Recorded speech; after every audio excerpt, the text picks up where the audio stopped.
Amahoro y'Imana abane nawe aho uherereye hose, wowe wahisemo kubana natwe mu bihe bitandukanye cyane kuri sheni zitandukanye cyane kuri ino sheni uri gukurikirana iki kiganiro. Nk'ibisanzwe ni muzehe Kongomani mu gasege ntaho ngo nabotse ugarutse kugira ngo tube tuganira gake kuri filimi yacu The Contract, kubera yuko twe tumaze iminsi mutumva ijwi ryacu cyangwa mutabona ibiganiro dukora, nuko hari ibyo byinshi twaba turi gukora n'ubushakashatsi butandukanye cyane. Umwe yarivugiye ngo igishyimbo kibuze ugikura mu bindi, cyangwa ikirayi cyabuze ugikura mu bindi kugira ngo kitangiza ibindi. Umuntu umwe yaciriye umugani umwana we aramubwira ngo ese ufashe umufuka w'ibirayi ukabikuramo ugasigazamo ikirayi kimwe, waba usigaranye ibi? Wavuga ko ufite ibirayi? Maze umwana amusubiza yuko ataba afite ibirayi, ahubwo yaba afite ikirayi, kandi icyo kirayi kimwe ntabwo gikoze itsinda ry'ibirayi, byumvikane. Undi munyarwanda aravuga ngo igiti kimwe si ishyamba, kugira ngo byitwe ishyamba bigomba kuba bigize ute, bifite itsinda bibarijwemo. No kuvuga ngo rero iyo umubyeyi abyaye akabyara abana benshi cyane, iyo umwana umwe atangiye kugaragara yuko atashaka kugendera mu nzira z'umusaza cyangwa za papa wiwe, avanwa mu bandi bana akirukanwa. Reka mbabwire akantu kamwe, nababwiye yuko ibiganiro byacu bigenda bihuza n'ubuzima busanzwe ndetse no kuri Bibiliya, kandi ubwo nanabahaye ikaze aho muherereye hose mwumve ko twinjiye muri cya kiganiro The Contract. Icyo usabwa ni kimwe, urakizi, ni ukureba ko utakoze subscribe wasanga utarayikoze ukayikora, kugira ngo ukomeze ubone n'ibindi biganiro bitandukanye, kandi dukomeza twubaka umuryango mugari wa sinema nyarwanda, tuyiteza imbere, tugeza kure hashoboka, dutanga ibitekerezo, kubera yuko kureba si ibyo gusa, ahubwo tugomba no kureba tukavuga ati filimi nyarwanda tugomba kuyigeza ahangaha, harabura mwiki, dukoze iki ngiki byagenda neza. Niyo mpamvu bashyizeho section ya comment kugira ngo nawe ujye ugaragaza uruhare rwawe muri sinema. Twebwe tuba twakoze ibintu nk'umuntu umwe, namwe tuba dukeneye ibitekerezo byanyu. Naho rero twari tuvuze ngo umubyeyi umwe yabyaye abana benshi cyane, tugiye kubivuga ngo hari igihe cyabayeho umubyeyi umwe uvugwa muri Bibiliya ahereza abana imitungo yiwe. Umwana umwe w'umuhereza avuga ati dawe ndashaka mumpe ibyanjye byose byakagombye kuba mumpereza, nimumara kubimpereza maze mbikoreshe uko mbishaka. Maze umusaza arabifata arabimuhereza, ariko uwo mwana ntibyatinze kabiri kuba yarafashe bya bintu bye byose akabigurisha, maze akigendera imahanga. Agezeyo ubuzima buramusharira, kumwe bavuze ngo amahanda aramuhanda koko. Amafaranga amaze kuyajyanye yose, amaze kubirya byose abimazemo, ajya gusaba akazi ko korora ingurube cyangwa kuragira ingurube, maze akajya asangira nazo. Igihe kimwe inzara imuriye, yicara yitekeza, asubiza ubwenge inyuma, abona yuko hari ikintu yabuze, hari ikintu yataye agaciro kiwe yagataye.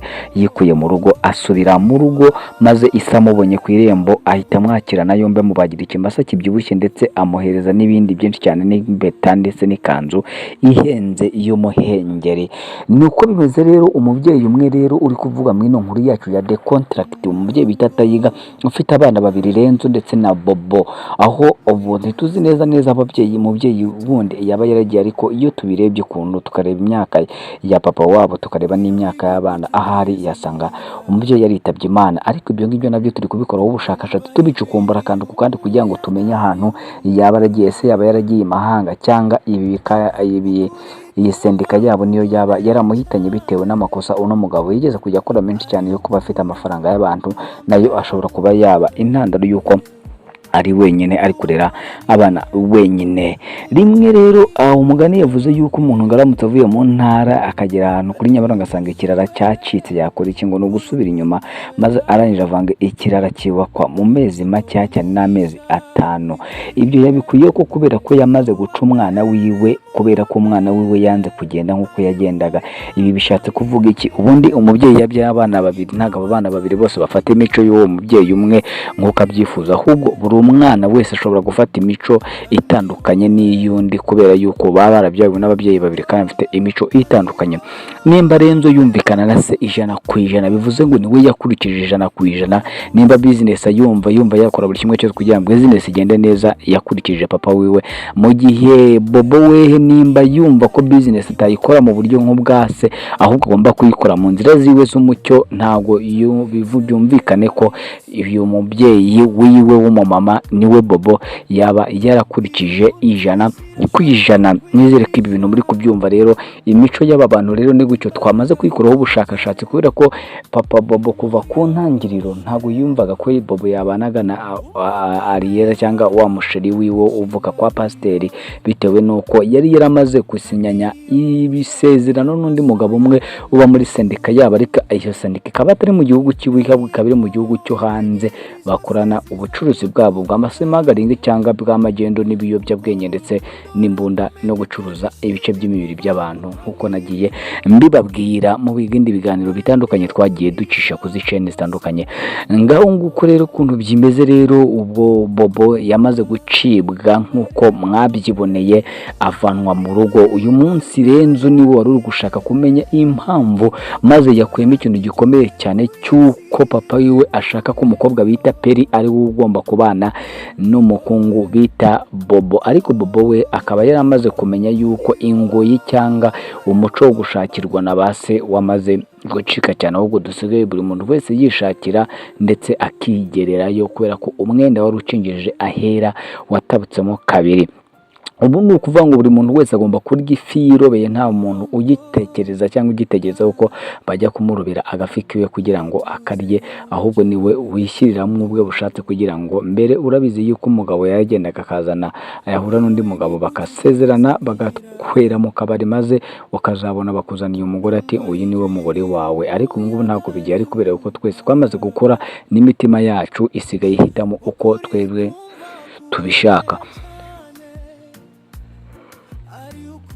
Rero uno mugabo yashatse kubizanamo umwana wiwe, rero guhitiramo umwana ari mutoya ataragera igihe cyo kwifatira imyanzuro, nabyo bijya bikwizana ibibazo bikomeye cyane, dore yuko mu gihe wifatiye umwanzuro usanga wa mugore baguhaye, uwo mugore wowe baguhaye utamwishimiye, ahubwo wishimiye uwo umutima wawe wanezerewe. Dore yuko Bibiliya itubwira yuko ngo urugo ndetse n'amatungo bihabwa n'ababyeyi, ariko umugore mwiza ukamuhabwa n'Uwiteka. Niyo mpamvu umutima wacu bitewe no gukorana n'Uwiteka, kandi mujye mwibuka ko urukundo n'umwuka wera n'ibintu bibiri wera bigendana cyane ku bantu b'Imana, ndetse biza bikabahitiramo igikwiriye. Umunyarwanda aravuze ngo urugo rwiza rugereranywa n'ijuru ritoya cyangwa rikaba irembo ry'ijuru, ariko ni nako bimeze kubera yuko mu rugo rurimo amahoro, rurimo urukundo, byose biba birimo aba ari umunezero udashira wose. Uyu rero Rengo cyangwa Renzo amaze kumva icyo papa wiwe yakoreye Bobo, yahise avuga ngo this is my dad, bishatse kuvuga ngo rero nawe ntabwo ashyigikiye yuko Bobo yabana n'uriya mukobwa kwa pasiteri, ahubwo Bobo yagagombye kumva yumvira papa wiwe. Nk'uko nabibabwiye rero,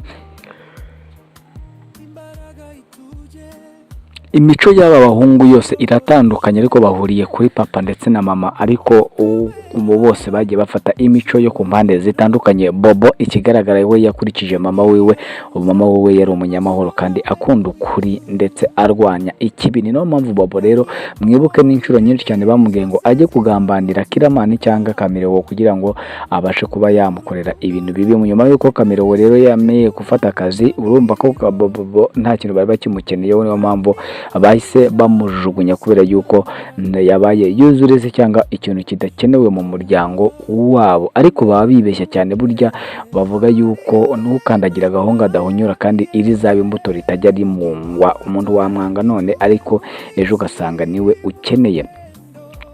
Ndaga ibyo tugiye kubitindaho kuri Bobo, ahubwo reka twirukanga tujye ku mukobwa bita Nyambo, cyangwa yabaye umugore Nyambo, akaba ari umugore wa Kiramani cyangwa Kamirewo, aho umunsi umwe cyangwa uyu munsi mwabonye ahura na Nsabi, maze Nsabi akamubwira amagambo yamukomerekeje, nubwo Nyambo yihagazeho, ariko mu maso yiwe cyangwa n'ibyo ari kuvuga bigaragaza yuko atigeze yanga Nsabi, ahubwo yakomeje gukunda Nsabi nubwo yagize. Ubundi reka mbabwire, umugabo ni uwa mbere, kuko uwa kabiri we abakubeshya, kubera yuko Imana yakuremeye umugabo umwe, niwe ugukura mu butoya, uha ubukumi bwawe, uha ubukobwa bwawe, uha ubuto bwawe, maze uwo niwe aba ari we mugabo wawe. Naho iyo haje uwa kabiri, yo uba wamaye icyomanzi, ndetse ntabwo uba ukitwa umugore, ahubwo uba warabaye igishubaziko imbere yo mu muryango. Dore yuko ibi bintu byose Nyambo yigira gutya, nyirakuru wamureze akemera kumugwana, akemera guhura n'ibibazo bitandukanye cyane. Mwabonye ko yahuriyemo n'ubumuga, biriya byose yabikoraga kugira ngo abana biwe barye, ariko ariko Nyambo yabirenzeho ashakana na Nsabi. Icya mbere atamubwiye, nyuma y'uho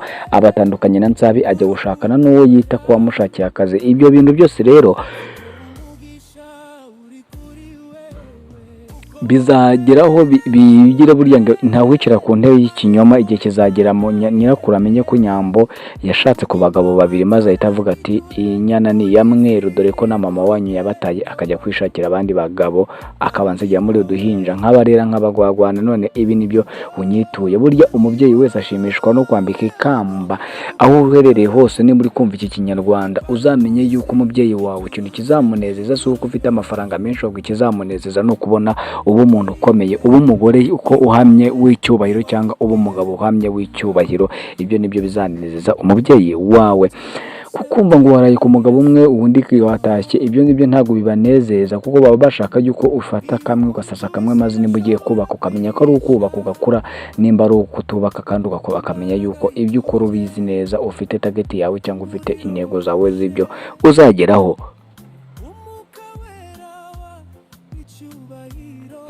Hanyuma y'ibyo rero Nyambo we yamaze guhura na Nsabi. Nsabi yamweretse yuko atakimukeneye, kandi koko byari ibyo ko Nsabi aturi no mutwaro ukomeye yo kuri Nyambo, dore ko ni igihe kinini gitandukanye cyane Nsabi yabaye mu buribwe, ari muri depression yuko yabuze umukunzi wiwe, maze ariko Imana itareba nk'abantu yamwoherereje undi mukunzi mwiza kandi ufite ubwiza n'uburanga burenze ndetse n'ubwa Nyambo, ndetse kiretse kuri icyo aza afite amafaranga aruta Nyambo, dore ko uyu mugore wa kabiri wa Nsabi yamuzaniye umugisha ukomeye, dore ko byatumye Nsabi ahumuka, maze guhumuka abona ko ifite ukuboko gufite impano yo guteka, maze atetse ibiryo umunyamahanga biriyeho yumva ni danje, yumva ni byiza cyane, maze bahitamo kuba bakora business. Ubu ngubu turi kuvuga yuko Nsabi agiye kujya yitwa CEO cyangwa chairman wa hoteli, imwe muri hoteli zikomeye mu mujyi Nsabi atuye mwaka kanya. Tutarazi nimba ari Kigali cyangwa akaba ari undi mujyi wa Musanze cyangwa niki, ariko reka tuwite Kigali. Akazaba afite restaurant cyangwa hoteli ikomeye hano mu mujyi wa Kigali, akuye mu kwihangana nuko Imana yabonye amarira yiwe ikayaha agaciro, bitewe nuko yasujugujwe ifaranga. Imana igomba nayo kuba yamugarurira agaciro kiwe ikoresheje amafaranga. Nuko rero bimeze rero Nsabi rero ubwo agahinda kiwe Imana amaze kukumva irangije avuga ati mwana wanjye, igihe waririye kirahagije, iki nicyo gihe cyo kuba nawe wakitwa umugabo uhamye kandi ufite amafaranga, udasuzugurwa na buri umwe wese, utambutse ngo uri umukene. Nubwo Nsabi afite intego zitandukanye, benshi baracyamurebera muri ya kota, ariko imyenda nta kivuze, kubera ko nuko n'Imana igiye kuguhamagara ntabwo ireba ko aho uturuka, ntirema ibyo wambaye, ahubwo ikugirira neza ititaye ku uriwe, ititaye ku byo ukora byose. Nkunda kubwira abantu ngo buri muntu wese afite marayika w'Imana yamuzaniye, ndetse Nsabi twavuga yuko no mukunzi we wa kabiri cyangwa uru rukundo rwa kabiri rwiwe rwamubereye umugisha. Twavuga ariko nka marayika wamanutse mu ijuru azaniye Nsabi ibisubizo byose, dore ko Nsabi yari amaze iminsi yihebye. Mu gihe mwabonye yashimuse Nyambo yarakimukunze cyane kandi aragifite uyu nguyu, ariko Imana yamukuye igihu ku maso, imwereka uburanga bw'umugore wiwe afite, yamuzaniye yamushumbushije. Maze mu gihe Nyambo we umutima aka kanya cyumucira urubanza ko yakoze amakosa, mu gihe Nsabi wo mutima wiwe uri kumuhamiriza yuko ameze neza. Ni ibintu rero bizagenda bitandukanye, dore ko umunsi umwe muzashiduka musanga Nsabi apfukamiwe imbere yiwe, hapfukamye umuntu bita Nyambo ari kumusaba imbabazi ati ngo nyemerera tube twabana, bitewe nuko amafaranga yaguze urukundo rwa Nyambo azashira, maze namara gushira, dore ko na Kamirewo yisubiriye muri business ziwe zituma ko ashobora kuzagira igihe akarakarira Nyambo cyangwa agakora ibintu bihabanye n'ibyo Nyambo yatinya, maze akamunga akayifuza yuko yaba akayibanira na Nsabi muri bwa bukene, ariko bikaba bitasubira igihe iyo cyatambutse ntabwo kiba cyasubira inyuma. Dore ko mu gihe Nyambo yari yicaranye na Jojo ari kumubwira ibyiza Imana iri gukorera Nsabi, Nyambo yumvishe ko ari ibintu by'ibikabyo nkuru kugira ngo bamurishe umutima we, cyangwa Nsabi akaba yarabibwiye Jojo kugira ngo Nyambo nabyumva umutima we umurye abo wamucira imanza, ariko ntabwo ari uko bimeze. Nsabi ari mu kuri kandi natwe tubibona, tuba dusengera Nsabi cyangwa nawe uherereye kugira ngo ibintu n'abantu bameze nka Nsabi kuri iki gihe Imana bahindura ubuzima. Dore ni benshi bagiye bababazwa n'urukundo kubera yuko nta kantu bafite, ndetse n'abagore babo bakajyanwa kubera ko nta kantu bafite, ariko Imana ikaza kubakorera ibitangaza, nyuma yaho bakaba abagabo nyabagabo bo guhamya ibyo Yesu yabakoreye. Reka tubivuge gutyo. amahirwe aragenda, ariko iyo Imana iguhaye amahirwe ya kabiri ukamenya ko ari amahirwe ya kabiri ukayakoresha neza, agira umumaro ukomeye cyane. Bibiliya iravuga ngo nzakugarukaho kandi ninkugarukaho nzakubaka kandi uzaba wubakitse. N'amagambo yabwiwe Yeremiya ubwo umudugudu wabo wa Yerusalemu wari umaze gufatwa wasenyutse, maze Imana iramubwira ati Yeremiya we witinya, kuko ninkugarukaho nzakubaka kandi nzakubakika. Muri cyo mwibuke neza Bibiliya itubwira yuko Yeremiya yari afite abantu batatu bari bahanganye, abantu babiri bari bahanganye bari gutuma atakubaka inzu y'Uwiteka, maze Uwiteka abamubwiye gutyo ngo nakumenye uri mu nda ya mama wawe. Bivuze ngo rero iri jambo rihuze n'ubuzima nsababayemo, urahita usanga Imana iri kumwubaka kandi imwubakitse. Umunsi umwe Nyambo azaza avuga ati numvishe bavuga ko ufite amafaranga, cyangwa numvishe bavuga ko Imana yakugiriye neza, maze Nsabe nawe azavuga ati ninjye wa mugabo wahoraga arira, ninjye wa mugabo wahoraga kwinginga, ariko ubu ngubu namaze kuba nabona icyerekezo cyanjye naho Imana yanshakaga niho ndi. Ubwo icyerekezo kikunzanira iwawe ndibaza ko cyarangiye, kandi igihe byarangiye n'igihe cyacyo, niyo mpamvu nawe ugomba kuba wagenda ukajya gutangira ubuzima bwawe. Rero akambere ngo kararyoha, kakabiri kakarushaho. Rero ntabwo twatandukana tutababwiye ko mitsutsu byamucanze, ntabwo tuzi neza mitsutsu, ariko reka mbabwire murabizi ko mitsutsu rimwe na rimwe usanga izasose cyangwa bitari neza, ugasanga ari kuvuga ibintu bihabanye, dore ko ibyo yabwiye Bijobija byatumye Bijobija agira ikibazo gikomeye cyane, dore ko yahise agenda gutunganya umukobwa yamubwira ngo nibiki waba warakoreye mitsutsu cyangwa nibiki waba wakoze, kubera ko mitsutsu yavuze yuko bamuhaye urwandiko rumwirukana mu nzu, kandi mitsutsu yikundiraga umukobwa wa Landirode. Ese utekereza ko mitsutsu ibintu yabwiye Landirode bimeze bite? Dore ko mitsutsu na Nana bari bamaze iminsi bari rurimbirimbiri bakundanye urukundo rukomeye cyane, akansa kuba mitsutsu akaba yari kuririra Bijobija ko umukobwa we cyangwa inzu yiwe cyangwa umukobwa we bagiye kuba batandukanye bitewe niyo mpamvu. Ubitekereza iki? Niyo mpamvu hari section ya comment, wowe dutera igitekerezo cyawe tubwire ko wowe kubyumviye ibintu, ndetse nuko ibintu byakagombye kuba byagenda nabyo biba byemewe. Ngere muze Kongomane Gasege nawo ngo na bose rero kora subscribe kugira ngo uzabone ibindi biganiro by'ubutaha. Ciao ciao, ndabakunda. Ari ukuri uwambere uwatora nijue umutima ijuru ryabonye, kandi mubushuwe urukundo wera, ziko umugisha uri kuri wewe, uko uwambere ari uwo Imana yemeye, ubugingo bwatoranijwe muisi mu rugendo, kandi wowe wani wowe ugomba gukunda, impano ku isi iturutse mu ijuru.